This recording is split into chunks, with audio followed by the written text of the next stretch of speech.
ഒരു radio ട്രാൻസ്മിറ്ററിൽ antenna tuner ഉപയോഗിക്കുമ്പോൾ എന്താണ് സംഭവിക്കുന്നത്? ട്രാൻസ്മിറ്ററിൽ നിന്ന് പുറപ്പെടുന്ന പവർ കൂടുന്നു, എന്നാൽ സിസ്റ്റത്തിന്റെ ആകെ എഫിഷ്യൻസി കൂടുന്നില്ല. ഇതെങ്ങനെയാണ് സംഭവിക്കുന്നത്? നമുക്ക് വിശദമായി പരിശോധിക്കാം. ഇവന്റസ് മീഡിയ നെറ്റ്വർക്കിന്റെ ടെക്നോളജി സെഷനിലേക്ക് വീണ്ടും സ്വാഗതം. വാട്സ് ഡെലിവറി എങ്ങനെയാണ് കൂടുന്നത്?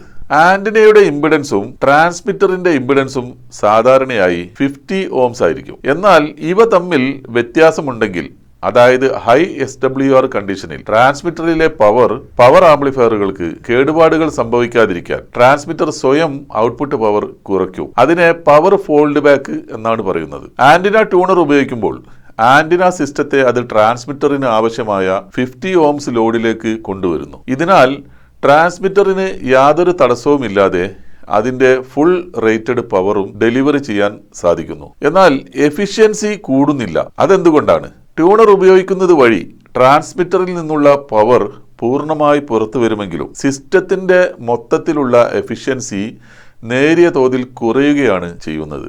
ഒന്നാമത്തേത് ഇൻസർഷൻ ലോസ് ആണ്. ട്യൂണറിനുള്ളിലെ ഇൻഡക്ടറുകളിലും കപ്പാസിറ്ററുകളിലും ചെറിയ തോതിൽ പവർ ഹീറ്റായി മാറി നഷ്ടപ്പെടുന്നു. രണ്ടാമത്തേത് ഫീഡ് ലൈൻ ലോസ് ആണ്. ട്രാൻസ്മിറ്ററിന് അടുത്താണ് ട്യൂണർ വെച്ചിരിക്കുന്നതെങ്കിൽ ട്യൂണറിനും ആന്റിനക്കും ഇടയിലുള്ള കോയാക്സിയൽ കേബിളിൽ ഉണ്ടാകുന്ന റിഫ്ലക്ഷനും സ്റ്റാൻഡിംഗ് വേവും ട്യൂണർ മാറ്റുന്നില്ല. കേബിളിലൂടെയുള്ള പവർ നഷ്ടം അവിടെ തന്നെ നിലനിൽക്കും. ഇവിടെ വേറെ എന്താണ് സംഭവിക്കുന്നത്? അതാണ് ഇംപിഡൻസ് മാച്ചിങ്. ട്യൂണറിനുള്ളിലെ ഇൻഡക്ടറുകളും കപ്പാസിറ്ററുകളും ചേർന്ന് ആന്റിന സിസ്റ്റത്തിലെ വ്യത്യാസമുള്ള ഇംപിഡൻസിനെ ട്രാൻസ്മിറ്ററിന് അനുയോജ്യമായ 50 ഓംസ് എന്ന നിലയിലേക്ക് കൊണ്ടുവരുന്നു. അതിലൂടെ ഉയർന്ന SWR മൂലം ഉണ്ടാകുന്ന റിഫ്ലക്ഷൻ പവർ കാരണം ഔട്ട്പുട്ട് ട്രാൻസിസ്റ്ററുകളോ വാൽവുകളോ കരിഞ്ഞു പോകുന്നത് ട്യൂണർ തടയുന്നു. ഇനിയുള്ളത് ഹാർമോണിക് ഫിൽറ്ററിംഗ് ആണ്. ട്യൂണറിലെ LC സർക്യൂട്ട് ഒരു ലോ പാസ് ഫിൽറ്ററായോ ബാൻഡ് പാസ് ഫിൽറ്ററായോ പ്രവർത്തിക്കുന്നതിനാൽ ആവശ്യമില്ലാത്ത ഫ്രീക്വൻസികളെയും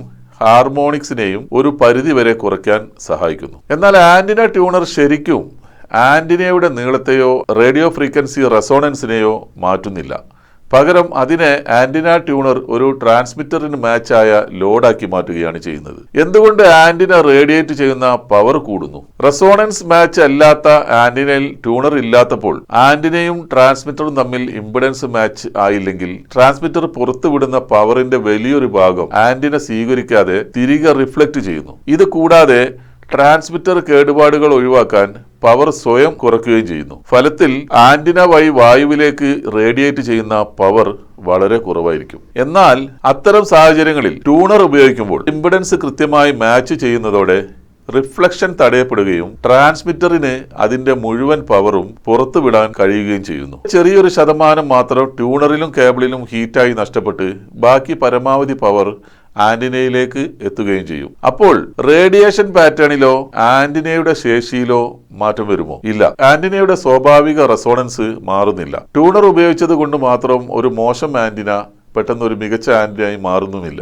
ആന്റിനയുടെ ഫിസിക്കൽ നീളവും അതിന്റെ റേഡിയേഷൻ പാറ്റേണും പഴയതുപോലെ തന്നെ ആയിരിക്കും. എന്നാൽ പവർ വിതരണം മാത്രം മെച്ചപ്പെടുന്നു. റേഡിയേറ്റ് ചെയ്യപ്പെടാതെ ട്രാൻസ്മിറ്ററിലേക്ക് തിരിച്ചു വരുമായിരുന്ന പവറിനെ തടഞ്ഞ് അതിനെ ആന്റിനയിലേക്ക് തിരിച്ചുവിട്ട് പവർ റേഡിയേഷൻ കാര്യക്ഷമമാക്കുകയാണ് ട്യൂണർ ചെയ്യുന്നത്.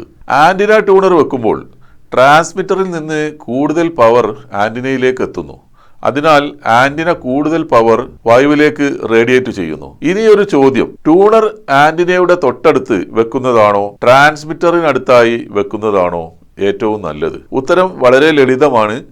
ആന്റിനയുടെ തൊട്ടടുത്ത് ഫീഡ് കേബിളിന് മുമ്പായി വെക്കുന്നത് തന്നെയാണ് കാര്യക്ഷമം. ഇതിന്റെ പ്രധാന കാരണം ട്രാൻസ്മിറ്ററിനും ആന്റിനക്കും ഇടയിലുള്ള ഫീഡ് ലൈനിലെ ഊർജ നഷ്ടം, അതായത് ഫീഡ് ലൈൻ ലോസ് കുറയ്ക്കുക എന്നതാണ്. ഇത് കൂടുതൽ വ്യക്തമായി പറയാം. ട്യൂണർ എന്തുകൊണ്ട് ആന്റിനക്കടുത്ത് വെക്കുന്നതാണ് നല്ലത്? ഒന്നാമത്തേത്, ഫീഡ് കേബിളിലെ ഉയർന്ന SWR ഒഴിവാക്കുന്നു. ട്യൂണർ ഇരിക്കുന്നത് ആന്റിനയുടെ ഫീഡ് പോയിന്റിലാണെങ്കിൽ ആന്റിനയിലെ മോശം ഇംപിഡൻസിനെ ആന്റിനയുടെ അടുത്ത് വെച്ച് തന്നെ 50 ഓംസ് ആക്കി മാറ്റുന്നു. അതിനാൽ ട്രാൻസ്മിറ്ററിൽ നിന്ന് ആന്റിന ട്യൂണർ വരെയുള്ള നീളമുള്ള കോയാക്സിയൽ കേബിളിൽ SWR 1:1 അതിനോടടുത്തായിരിക്കും. കേബിളിൽ SWR കുറവായിരിക്കുന്നതിനാൽ കേബിളിലൂടെയുള്ള പവർ നഷ്ടം വളരെ കുറവായിരിക്കും. അപ്പോൾ ട്രാൻസ്മിറ്ററിൽ നിന്നുള്ള പവർ പൂർണ്ണമായി ആന്റിനയിലേക്ക് എത്തുന്നു. ട്യൂണർ ട്രാൻസ്മിറ്ററിനടുത്താണെങ്കിൽ എന്താണ് സംഭവിക്കുന്നത്? നമ്മൾ സാധാരണ മുറിക്കുള്ളിൽ ട്രാൻസ്മിറ്ററിന് തൊട്ടടുത്ത്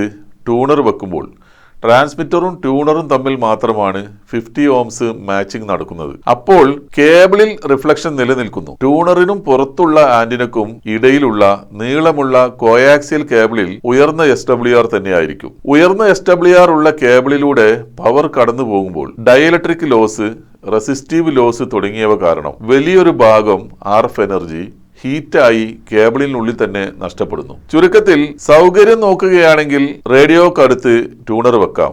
എന്നാൽ പരമാവധി പവർ റേഡിയേറ്റ് ചെയ്യാനും എഫിഷ്യൻസി കിട്ടാനും ആന്റിനയുടെ അടുത്ത്, അതായത് ഫീഡ് പോയിന്റിൽ തന്നെ ട്യൂണർ വെക്കുന്നതാണ് ഏറ്റവും നല്ലത്. ട്യൂണർ ഉള്ളപ്പോൾ കേബിളിൽ വെച്ച് റിഫ്ലക്റ്റ് ചെയ്യപ്പെടുന്ന പവറിന് എന്താണ് സംഭവിക്കുന്നത്? ആ പവർ എന്നേക്കുമായി നഷ്ടപ്പെടുകയോ ട്രാൻസ്മിറ്ററിലേക്ക് തിരിച്ചുപോയി അതിനെ കേടുവരുത്തുകയോ ചെയ്യുന്നില്ല.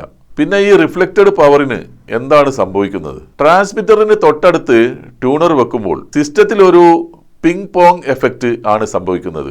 ആദ്യം തന്നെ ട്രാൻസ്മിറ്ററിൽ നിന്നുള്ള പവർ, അതായത് ഫോർവേഡ് പവർ ട്യൂണർ വഴി കേബിളിലൂടെ ആന്റിനയിലേക്ക് പോകുന്നു. ആന്റിനയിൽ ഇംപെഡൻസ് മാച്ച് ഇല്ലാത്തതിനാൽ പവറിന്റെ ഒരു ഭാഗം ആന്റിന വായുവിലേക്ക് റേഡിയേറ്റ് ചെയ്യുന്നതോടൊപ്പം മറ്റൊരു ഭാഗം റിഫ്ലക്ട് ചെയ്ത് കേബിളിലൂടെ തിരികെ ട്യൂണറിലേക്ക് തന്നെ എത്തുന്നു. ഈ റിഫ്ലക്റ്റഡ് പവർ ട്യൂണറിൽ എത്തുമ്പോൾ ട്യൂണർ ട്രാൻസ്മിറ്ററിലേക്ക് ഇതിനെ കടത്തിവിടുകയില്ല. പകരം ട്യൂണറിലെ LC സർക്യൂട്ട് ഒരു കണ്ണാടി പോലെ പ്രവർത്തിച്ച് ഈ പവറിനെ വീണ്ടും ആന്റിനയിലേക്ക് തന്നെ തിരിച്ചയക്കുന്നു. ഇങ്ങനെ തിരികെ പോകുന്ന പവർ വീണ്ടും ആന്റിനയിൽ എത്തുന്നു. അവിടെ വെച്ച് അതിലെ കുറച്ച് ഭാഗം കൂടി റേഡിയേറ്റ് ചെയ്യപ്പെടുന്നു, ബാക്കി വീണ്ടും റിഫ്ലക്ട് ചെയ്യുന്നു. അങ്ങനെ ഈ പ്രക്രിയ വളരെ വേഗത്തിൽ മൈക്രോ സെക്കൻഡുകൾക്കുള്ളിൽ വീണ്ടും വീണ്ടും ആവർത്തിക്കുന്നു. പവർ എവിടെയാണ് നഷ്ടപ്പെടുന്നത്? ട്യൂണറിലേക്കും ആന്റിനയിലേക്കും മുന്നോട്ടും പിന്നോട്ടും പലതവണ യാത്ര ചെയ്യുമ്പോൾ കേബിളിന്റെ പ്രതിരോധം കാരണം പവറിന്റെ ഒരു ഭാഗം ചൂടായി കേബിളിൽ വെച്ച് തന്നെ നഷ്ടപ്പെടുന്നു. പവർ നഷ്ടത്തിന്റെ മൊത്തം കണക്ക് നോക്കാം. ചെറിയൊരു ഭാഗം ട്യൂണറിൽ ചൂടായി നഷ്ടപ്പെടുന്നു. കേബിളിലെ റേഡിയേഷൻ ലോസ് മൂലം കുറച്ചു ഭാഗം ചൂടായി മാറുന്നു. എങ്കിലും ബാക്കി വരുന്ന ഭൂരിഭാഗം പവറും അവസാനം ആന്റിന വഴി പുറത്തേക്ക് റേഡിയേറ്റ് ചെയ്യപ്പെടുക തന്നെ ചെയ്യുന്നു. ട്യൂണർ ഒരു ബാരിയറായി പ്രവർത്തിക്കുന്നത് കൊണ്ട് ആന്റിനയിൽ നിന്ന് റിഫ്ലക്ട് ചെയ്തു വരുന്ന പവർ ട്രാൻസ്മിറ്ററിലെ ഫൈനൽ ആംപ്ലിഫയർ ട്രാൻസിസ്റ്ററുകളിലേക്ക് എത്തുകയില്ല. ട്രാൻസ്മിറ്ററിന്റെ കണ്ണിൽ നോക്കുമ്പോൾ ലോഡ് എപ്പോഴും കൃത്യമായ 50 ഓംസ് തന്നെ ആയിരിക്കും.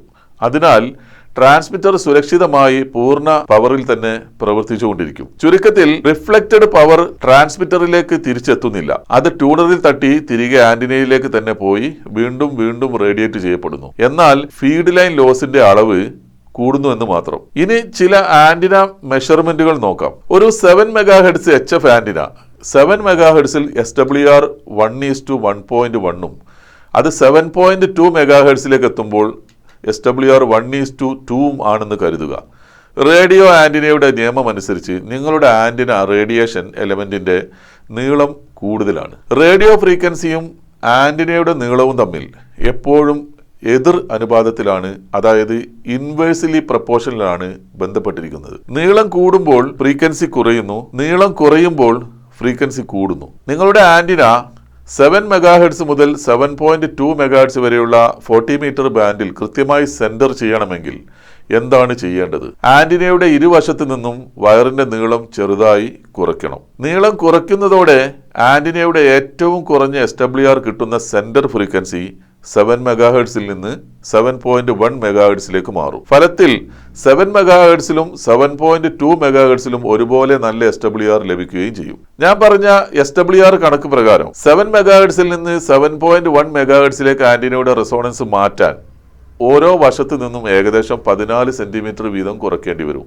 ആന്റിനയുടെ നീളവും ഫ്രീക്വൻസിയും തമ്മിൽ എതിർ അനുപാതത്തിലാണ് എന്ന് ഞാൻ പറഞ്ഞല്ലോ. ഫ്രീക്വൻസി കൂട്ടാൻ ആന്റിനയുടെ നീളം കുറയ്ക്കണം. 7 MHz-ൽ ഒരു സ്റ്റാൻഡേർഡ് ഹാഫ് വേവ് ഡൈപോൾ ആന്റിനയുടെ മൊത്തത്തിലുള്ള നീളം സാധാരണയായി 20.4 മീറ്റർ വരും. ഓരോ വശത്തും ഏകദേശം 10.2 മീറ്റർ വീതം. 7 MHz-ൽ നിന്ന് 7.1 MHz-ലേക്ക് ഫ്രീക്വൻസി മാറ്റാൻ ആകെ നീളത്തിൽ നിന്ന് ഏകദേശം 1.4% കുറയ്ക്കേണ്ടതുണ്ട്. 20.4 മീറ്ററിന്റെ 1.4% എന്ന് പറയുന്നത് ഏകദേശം 28.7 സെന്റിമീറ്റർ ആണ്. ഡൈപോൾ ആന്റിനക്ക് 2 വശങ്ങൾ ഉള്ളതുകൊണ്ട് ഈ അളവ് തുല്യമായി 2 പങ്കുവെക്കുമ്പോൾ 28.7 ഡിവൈഡഡ് ബൈ 2 എന്ന് വെച്ചാൽ 14.3 3-5 സെന്റിമീറ്റർ ഓരോ വശത്തു നിന്നും കുറയ്ക്കണം. വയറിന്റെ കട്ടി, ആന്റിന നിലത്ത് നിന്ന് ഉയർത്തി വച്ചിരിക്കുന്ന ഉയരം, ചുറ്റുപാടുള്ള വസ്തുക്കൾ എന്നിവ കാരണം കണക്കുകളിൽ ചെറിയ വ്യത്യാസങ്ങൾ വരാം. അതിനാൽ ആദ്യം കുറയ്ക്കാനുള്ള അളവിന്റെ പകുതി മാത്രം, ഏകദേശം 7 സെന്റിമീറ്റർ വീതം ഓരോ വശത്തു നിന്നും മടക്കി വെച്ച് SWR വീണ്ടും പരിശോധിക്കുക. ആ റീഡിംഗ് നോക്കി ആവശ്യമെങ്കിൽ ബാക്കി ഭാഗം പിന്നീട് കുറയ്ക്കുന്നതാണ് ഏറ്റവും സുരക്ഷിതമായ രീതി. മറ്റൊരു വിഷയവുമായി വീണ്ടും കാണാം. നന്ദി, നമസ്കാരം.